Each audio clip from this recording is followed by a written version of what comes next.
Could you give me some anecdotes of the times you've been called too much? Okay, so I've been told that I was too sensitive, too nice, too independent, too needy, and then I've been told I'm too black as well.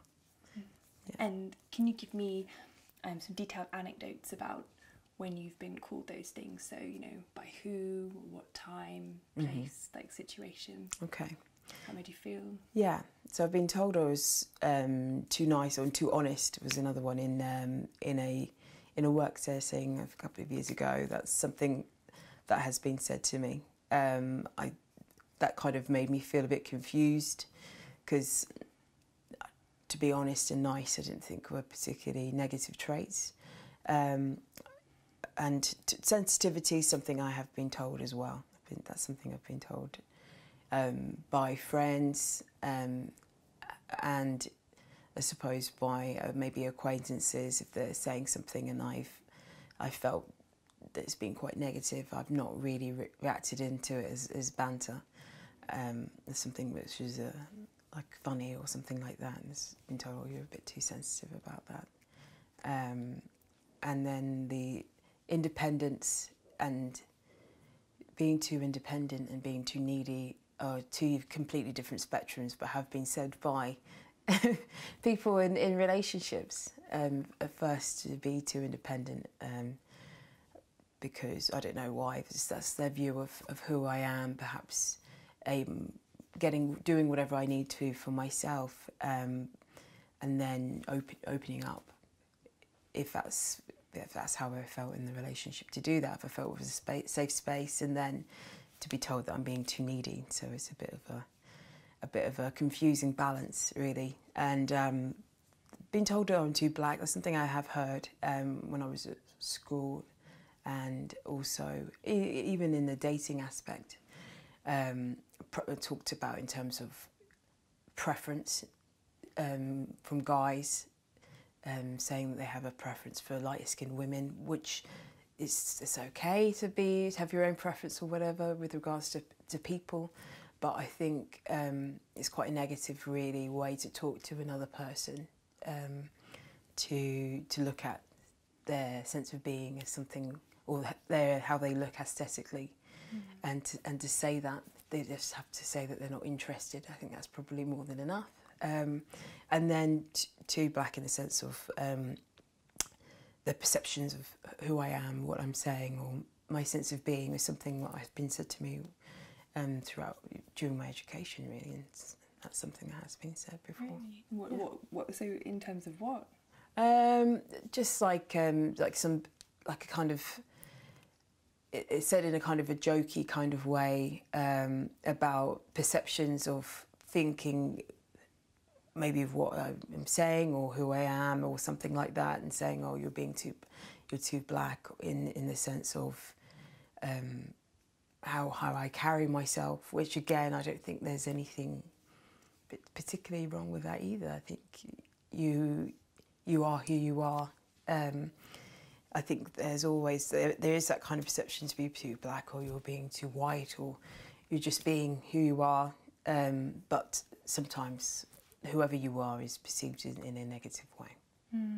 And the people who said this to you, when they said you were coming at like something in too black of a way, like why did they, for who, just for them?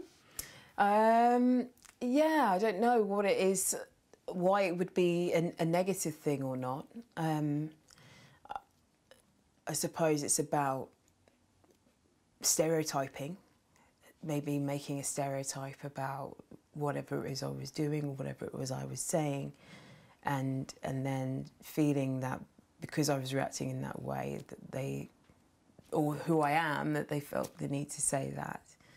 But you're just being the person who you are, I suppose. And what was the norm that they thought you were diverting from when you were being too black? Difficult. I mean, like, I think it's more to do with, in terms of like the norm. Yeah, the norm. I think I think it's kind of culture and diversity is sometimes not always accepted, and there might be a bit of confusion about the perception of who people are. And I don't know, maybe a comment that I might have said might have made them feel that they had to say that in maybe in a jovial way, but it's just not very funny, and I don't see why, by being whoever I am, saying something in a certain way, why it would be negative anyway. But I think it's more to do with stereotyping about perceptions of how people should do and how they should speak and who they are. If you could go through each of the things you've been called too much and say how they are actually your power in your in your life in general. Yeah, I think if I was to be, to be whoever I am is to be. If I am too black, that's who I am. It's just a part of who I am. I don't think I'm happy with my sense of identity, being a woman who is from a background which is Black, British and Caribbean. I'm happy with that being who I am. In terms of being sensitive or honest, that's again a part of who I am as well. I am sensitive. I am sensitive to others and empathetic, and I am honest. I'm not really somebody that. What was the opposite of that would be dishonesty or guardedness. I think I am again. That's who I am. And in terms of in relationships, to be independent or to be the opposite of that. Those are all through your own experiences, and independence shouldn't be looked at as something which is negative. Independence is a way of just getting through life and being as sufficient as you can. But then to be too clingy, I think, is sometimes about opening up to the wrong person.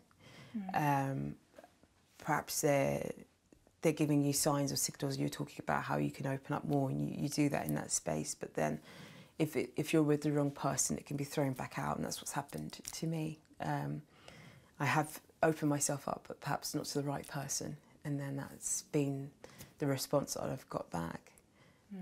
So, what are like the positive effects that you've seen that having this power and being you have had in your life, and the things that you love about yourself, and make you really happy? What are they? I love who I am and where I'm from. I think that's part of my sense of identity. In terms of being a woman, a black woman, I'm more than happy to embrace who I was, how I was born in that respect. And in terms of being too sensitive or too honest, I also embrace that. It's something that I reflect upon in terms of being aware of that to protect myself if I come across somebody who might try and use that to their own advantage. So something that I'm open and aware of, but I'm not going to change who I am. I think it's a quality, really, to be empathetic and sensitive to other people. Also to have boundaries as well, I would say. And to be honest, because the opposite is dishonesty. I think at least what you see is what you get with me. And so in that regard, I feel comfortable with that. To be independent, I am, again, comfortable with that independence.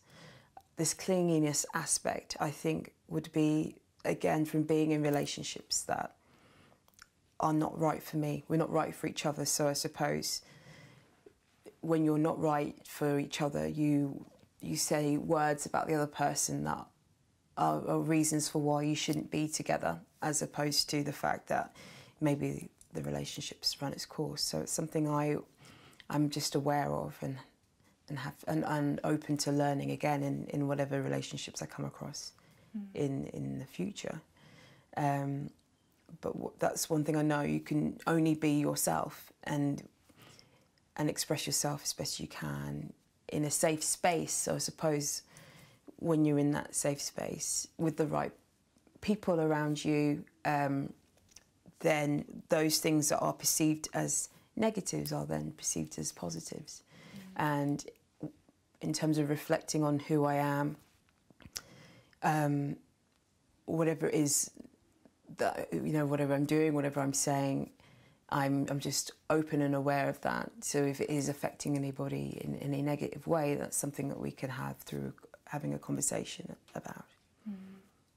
Nice, amazing. And if you could give some advice to women who've been called too black, too sensitive, too honest, what would you say to them? I would say that it's embrace it, and ultimately they are words, and I think it depends on where you are at emotionally with yourself, because sometimes those words can really cut you and make you self-conscious and make you feel insecure. But they are words, and I think that's when you check in with yourself to think, well, who am I? What kind of person am I? And what is it that makes you tick? What is it that makes you happy? And why is the other person saying that? You might not always get the answer that you want to understand why somebody feels that they would say something about the intrinsic parts of who you are as a negative thing. But that's their opinion, I would say. That's their opinion. And I think it's good to just have an understanding of who you are and who you feel comfortable with. I think that would be my advice, just to check in with yourself. And if, say for example, you're being perceived as being too sensitive, or heart in your sleeve or whatever, to check in with those who are supportive around you, and have those conversations as well as checking in with yourself, to have a good network of people who you can talk to. Definitely.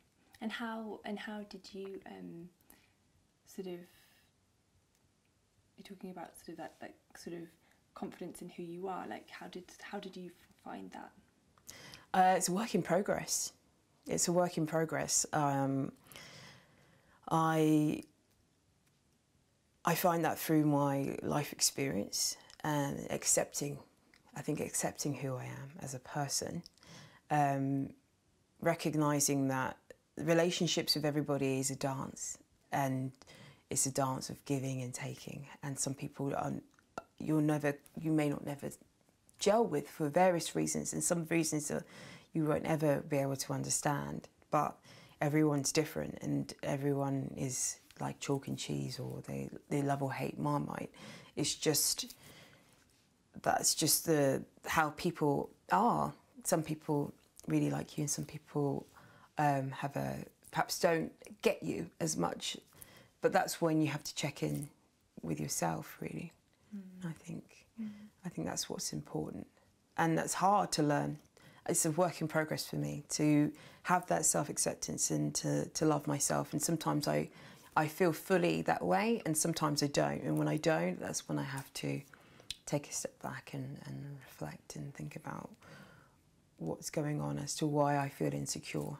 And again, to recognise that I'm not everybody's cup of tea, but as long as you are your own, I think that again is a work in progress. And in every relationship you learn something, whether it's something that's positive, a good positive outcome, or a negative outcome, it's always a learning experience, and those things are what builds your resilience and your sense of being.